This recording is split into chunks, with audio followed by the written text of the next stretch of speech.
अहमदनगर जिल्हा पोलीस दलात 109 नवीन वाहनं दाखल झाली आहेत। जिल्हा नियोजन आणि गृह विभागाकडून ही वाहनं जिल्हा पोलीस दलाला सुपूर्द करण्यात आली।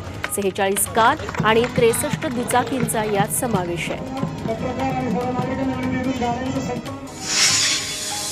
नवी मुंबई परिवहन विभागाची उरणला जाणारी बस सेवा अनिश्चित काळासाठी बंद करण्यात येते। खोपटे इथं झालेल्या अपघातानंतर नागरिकांनी बस चालक आणि कंडक्टरला मारहाण केली होती। त्यानंतर कर्मचाऱ्यांमध्ये भीतीचं वातावरण पसरलंय।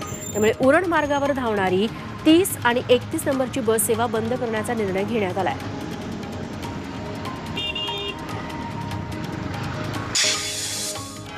शरद पवार म्हणजे घड्याळ हीच प्रतिमा लोकांच्या मनात आहे, तेव्हा तुतारी हे नवीन चिन्ह लोकांच्या मनावर बिंबवणं सोपं नसल्याची प्रतिक्रिया मंत्री छगन भुजबळ यांनी दिली। तर तुतारी महाराष्ट्राच्या स्वाभिमानाची ललकारी ठरेल असा पलटवार शरद पवार गटाचे खासदार अमोल कोल्हे। अमृत नोनी आर्थो प्लस ये एक प्रूवन फॉर्मूला है। इसमें मौजूद नोनी फल के गुण और आयुर्वेदिक जड़ी बूटियां शरीर को जरूरी पोषक तत्व देने के साथ साथ हड्डियों और जोड़ों के घिसने, उनमें होने वाले सूजन और दर्द को रोकने में मदद करता है। दर्द मुक्त जीवन के लिए अमृत नोनी आर्थो प्लस। साताऱ्यात राष्ट्रवादी भवनाबाहेर कार्यकर्त्यांनी तुतारी वाजवत जल्लोष केला। राष्ट्रवादीच्या शरद पवार गटाला तुतारी चिन्ह मिळाल्याचा आनंद साजरा करण्यात आला। राष्ट्रवादीची तुतारी विजयाची तयारी अशा घोषणाही देण्यात आल्या। पिंपरी चिंचवडमध्येही शरद पवार गटानं तुतारी चिन्हाचं स्वागत करत जल्लोष केला। आंबेडकर चौकात फटाक्यांची आतषबाजी आणि मिठाई वाटून आनंद साजरा केला।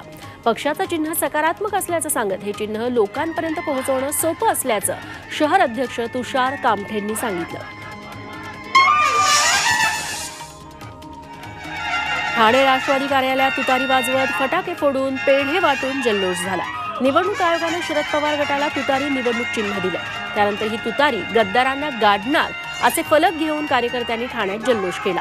तसंच वाजवा तुतारी गाडा गद्दारी ही तुतारी निष्ठेची अशा घोषणाही देण्यात आल्या। कोल्हापुरात छत्रपती शाहू महाराजांनी लोकसभा निवडणुकीबद्दल मोठं विधान केलंय।